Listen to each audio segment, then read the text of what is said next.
السلام عليكم ورحمة الله تعالى وبركاته.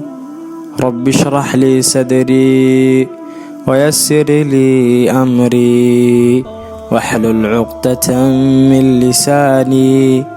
أصحابta ku xiran channelka waxaan idin leeyahay soo dhawaada.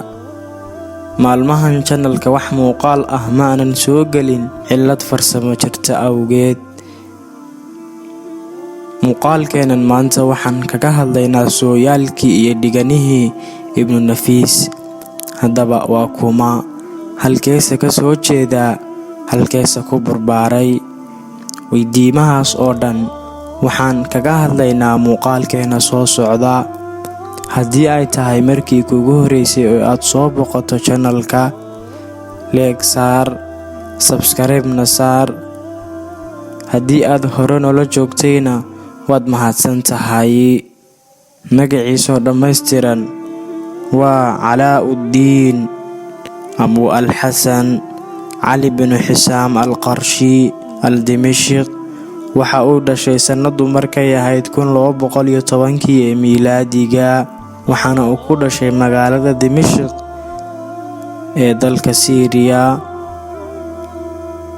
waxa uu ahaa caalim diineed, dhakhtar, filosofi, yaqaanana cilmiga fiqiga iyo tafsiirka Quraanka. waxa uu waxbarashadiisii ku soo qaatay magaalada Dimashq sanadu markay ahayd 1236 ee miilaadiga ayuu Ibnu Nafiis aaday dalka Masar, waxaana u yeeray Suldaan Ayuub Kaamil. Ibnu Nafiis waqtigaas waxaa loo magacaabay dhakhtarkii guud ee cisbitaalka Al-Nasri. Ibnu Nafiis waxa uu yaqaanay cilmiga fiqiga iyo tafsiirka Qur'aanka Kariimka. waxa uu madrasad ugu dhigi jiray ardayda fiqiga iyo tafsiirka Qur'aanka. waxa uu ahaa qofkii ugu horeeyay ee daha ka qaaday qaabka uu u shaqeeyo wareegga dhiigga ee afka qalaad lagu dhaho circular blood system. waxa uu ahaa qofkii ugu horeeyay ee si faahfaahsan uga hadlay saameynta ay cusbadu ku yeelan karto sare u kaca dhiigga.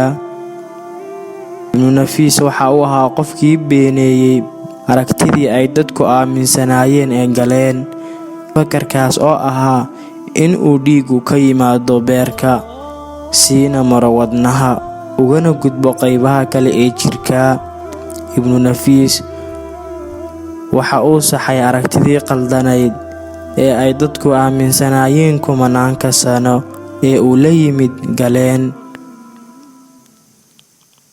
waxa uu caddeeyay Ibnu Nafiis in uu dhiigu ka soo baxo duleelka midig ee wadnaha, waxaana uu sheegay in ka soo galo qaybta hore ee daloolka midig, kadibna wadnaha dhiigga uu sii maro halbowla sanbabeedka.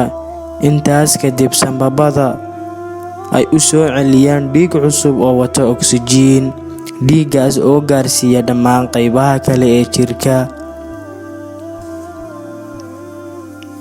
Ibnu Nafiis waxa uu qoray buugaag aad u tiro badan.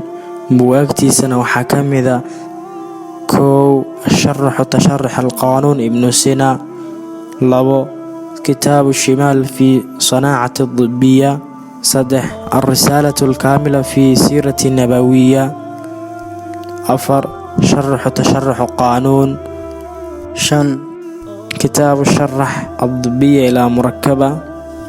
buwaagtii uu qoray Ibnu Nafiis kuma soo koobi karno halkan, aad iyo aad ayay u fara badan yihiin. waxaana uu geeriyooday Eebbe ha u naxariistee sanadu markay ahayd 687 ee hijriga, kuna beegnayd 1288 ee miilaadiga, waxaana uu ku geeriyooday magaalada Masar. insha Allah waa inoo muuqaalkan muuqaalka xiga. السلام عليكم ورحمة الله تعالى وبركاته.